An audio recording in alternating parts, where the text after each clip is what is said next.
ખ્યાતિ હોસ્પિટલ કાંડમાં ધરપકડનો આંકડો 6 પર પહોંચ્યો છે અને હવે ખ્યાતિ હોસ્પિટલના ડાયરેક્ટર ડૉક્ટર સંજય પટોડિયાની અમદાવાદ ક્રાઇમ બ્રાન્ચે ધરપકડ કરી છે। જેવી રીતે હોસ્પિટલના નામે કતલખાનું ચાલતું હતું, જે સામાન્ય લોકોને એન્જિયોગ્રાફી કરીને પ્રધાનમંત્રી જન આરોગ્ય કલ્યાણ યોજનામાંથી જે લાખો રૂપિયા પડાવવાનો આખો સમગ્ર કારસ્તાન સામે આવ્યો હતો, તે મામલાને લઈને પોલીસ પણ દોડતી થઈ હતી। આ સમગ્ર ઘટનાના સંદર્ભમાં વાત કરીએ તો મહેસાણા જિલ્લાના કડી તાલુકાના બોરીસણા ગામમાં જે ખ્યાતિ હોસ્પિટલ દ્વારા મેડિકલ ચેકઅપ માટે કેમ્પ યોજવામાં આવ્યો। ત્યારબાદ આ કેમ્પ થકી 19 જેટલા લોકોને ખ્યાતિ હોસ્પિટલમાં સારવાર માટે લાવવામાં આવ્યા અને એટલું જ નહીં, જે આવેલા લોકો છે તેમની એન્જિયોગ્રાફી કરી દેવામાં આવી, જેમાં 7 લોકોમાંથી 2 લોકોના મૃત્યુ નિપજ્યા હતા। આ ઘટનાના ઘેરા પડઘા પડ્યા હતા અને સમગ્ર ગુજરાતભરમાં તેના ઘેરા પ્રત્યાઘાત પડ્યા હતા। આ મામલાને લઈને અમદાવાદ પોલીસ અને કડી પોલીસ મળી આમ 3 જેટલી પોલીસ ફરિયાદ પોલીસ સ્ટેશનોમાં નોંધાઈ હતી। ત્યારબાદ સમગ્ર કેસની તપાસ અમદાવાદ ક્રાઇમ બ્રાન્ચ દ્વારા શરૂ કરવામાં આવી હતી, જેમાં એક બાદ એક આરોપીની ધરપકડ કરવામાં આવી હતી। જેમાં થોડાક સમય અગાઉ ચિરાગ રાજપૂત, રાહુલ જૈન તેમજ સૌથી પહેલા ડૉક્ટર પ્રશાંત વજીરાણી જે એન્જિયોગ્રાફી કરતો હતો તેની ધરપકડ કરાઈ હતી। જોકે આ મામલામાં હવે ખ્યાતિ હોસ્પિટલના ડાયરેક્ટર ચિરાગ પટોડિયાની પણ ધરપકડ ક્રાઇમ બ્રાન્ચ દ્વારા કરી લેવામાં આવી છે। જે મામલાને લઈને અમદાવાદ ક્રાઇમ બ્રાન્ચના એસીપી ભરત પટેલે મહત્વના ખુલાસા કર્યા છે। શું કહી રહ્યા છે એસીપી ભરત પટેલ તે સાંભળી લો। એ લોકોને આ ખ્યાલ હતો કે આ રીતના કેમ્પ યોજી અને દર્દીઓને અહીંયા લાવવામાં આવતા હતા, એને ખ્યાલ હતો ખરી એની પૂછપરછમાં? અલગ જે અગાઉ જે આરોપી પકડાયા છે, ચિરાગ રાજપૂત, ડોક્ટર વજીરાની અને રાહુલ જૈન, એ લોકોની જે કામ કરવાની પદ્ધતિ હતી અથવા તો એ જે લોકો કેમ્પ યોજી અને દર્દીઓને હોસ્પિટલ ખાતે લાવવામાં આવતા હતા, એમને જે કાર્ડિયાક વિભાગમાં જે પ્રકારની સારવારો આપવામાં આવતી હતી, હાલના આરોપીનું એવું કહેવું છે કે એ મારો વિભાગ ન હોય, ત્યાં જે ચાલતી પ્રવૃત્તિ બાબતે મને પૂરતી માહિતી નહોતી, પણ માનવાને કારણ છે કે હોસ્પિટલના એ ડિરેક્ટર છે, એક જ બિલ્ડિંગમાં હોસ્પિટલના તમામ વિભાગો આવેલા છે, એમની મંથલી બોર્ડ ઓફ ડિરેક્ટર્સની મીટિંગ પણ થાય છે, એટલે આ પ્રકારની પ્રવૃત્તિથી એ માહિતગાર હોય એ શક્ય છે।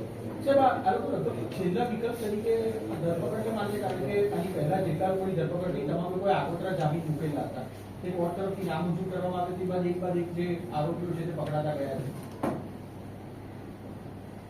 આ ગુનો નોંધાયા પછી અને જ્યારથી ક્રાઇમ બ્રાન્ચ પાસે આ તપાસ હાથ ધરવામાં આવેલી છે, ત્યારથી આ ગુનાના જે ફરિયાદમાં ઉલ્લેખ કરેલો અથવા તો જે પણ જેની ભૂમિકા છે આ ગુનામાં, આ જે આખી ગેરરીતિ આચરી અને જે પણ પેશન્ટ્સના મૃત્યુ થયેલા છે, આ તમામ તપાસમાં તમામ આરોપીઓને પકડવા માટે અમારી ઘણી બધી ટીમો કાર્યરત છે, હજી પણ કાર્યરત છે, અને હ્યુમન રિસોર્સિસ અને technical resources, even technical cyber એક્સપર્ટ્સની પણ મદદ લેવામાં આવેલી છે। જેમ અગાઉના પકડાયેલા આરોપીઓ જે અલગ અલગ વિદેશી એપ્સ વાપરી અને કમ્યુનિકેશન કરતા હતા, એ પણ એટલે ક્યાંય પણ એવું નથી કે આરોપી પહેલા આગોતરા જામીન મૂકે છે અને પછી પકડાય છે। આગોતરા જામીન મંજૂર કરવા અને રદ કરવા એ નામદાર કોર્ટની પોતાની હકુમત છે, અને જે આરોપી નથી પકડાય એ પણ આગોતરા જામીન મૂકી શકે છે, એના માટે તેને જાતે હાજર રહેવાનું હોતું નથી।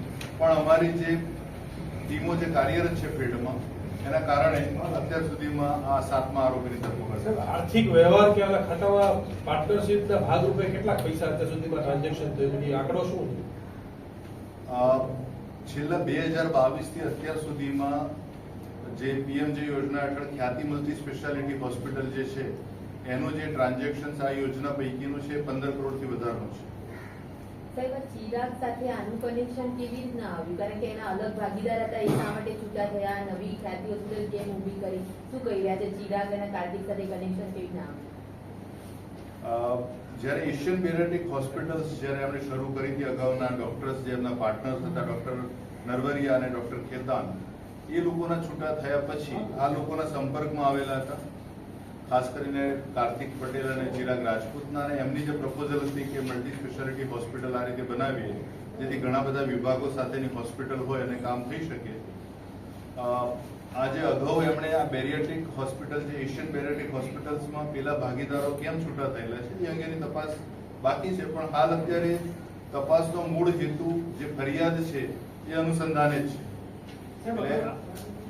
ફરિયાદમાં જે પણ પ્રકારના આક્ષેપો થયેલા છે, ફરિયાદ જે પ્રકારે એના તત્વો સાથેની નોંધાયેલી છે, તો એના પૂરતા જેટલા પણ પુરાવા અને સમર્થન મળે એ પ્રકારની તપાસ હાથ ચાલી રહી છે. હેલ્થ ઇન્સ્યોરન્સ માટે આંદોલન કરે છે કેટલા કરે છે ખાસ એમાં પીએમજે યોજના અંતર્ગત જે પદ્ધતિ છે આ પ્રકારે જ્યારે પેશન્ટ જે પણ હોસ્પિટલ પીએમજે યોજના અંતર્ગત એમ્પલમેન્ટ થયેલી છે એ હોસ્પિટલમાં દાખલ થતા દર્દીઓની સારવારની જે પણ વિગત છે, જે ફાઇલ છે, અપલોડ કરવામાં આવે છે પોર્ટલ ઉપર અને ત્યાંથી એની વિગતો અન્વયે પીએમજે યોજનાથી એ પ્રપોઝલ જે પણ એજન્સી ઇન્સ્યોરન્સ કંપની જોડાયેલી છે એને મોકલવામાં આવે છે અને ત્યારબાદ આ સેન્કશન થતા મંજૂર થતી આ પ્રપોઝલને એટલે જે પણ ખર્ચ થાય છે પેશન્ટની સારવાર માટેનો એના નાણાં હોસ્પિટલને ચૂકવવામાં આવે છે. એ કેટલા છે?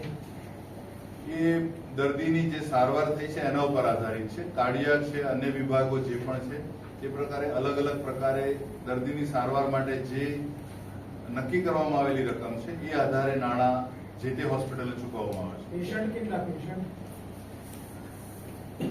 પેશન્ટ કેટલા એવું છે? રકમ અલગ આ હતા એસીપી ભરત પટેલ. તેમના મહત્વના ખુલાસા કર્યા છે, જેમાં ડોક્ટર સંજય પટોડિયાની અમદાવાદ ખાતેથી ધરપકડ કરવામાં આવી છે. વાત કરવામાં આવે તો જ્યારે આ ઘટના બની ત્યારે સંજય પટોડિયા અમદાવાદથી નાસી છૂટ્યો હતો, ત્યારબાદ તે રાજકોટ ભાગી ગયો હતો. આ મામલાને લઈને અમદાવાદ ક્રાઇમ બ્રાન્ચ અલગ અલગ ટીમો બનાવીને તપાસ શરૂ કરી હતી, જેમાં સંજય પટોડિયાએ કોર્ટમાં જામીન પણ આગોતરા મૂક્યા હતા, જોકે કોર્ટ તરફથી જામીન નામંજૂર થયા હતા. અત્યાર સુધી વાત કરવામાં આવે તો 2022થી લઈને અત્યાર સુધી પ્રધાનમંત્રી જન આરોગ્ય કલ્યાણ યોજનામાંથી ખ્યાતિ હોસ્પિટલે 15 કરોડ રૂપિયા જેટલા ખંખેર્યા હોવાની વિગતો પણ ચોંકાવનારી સામે આવી.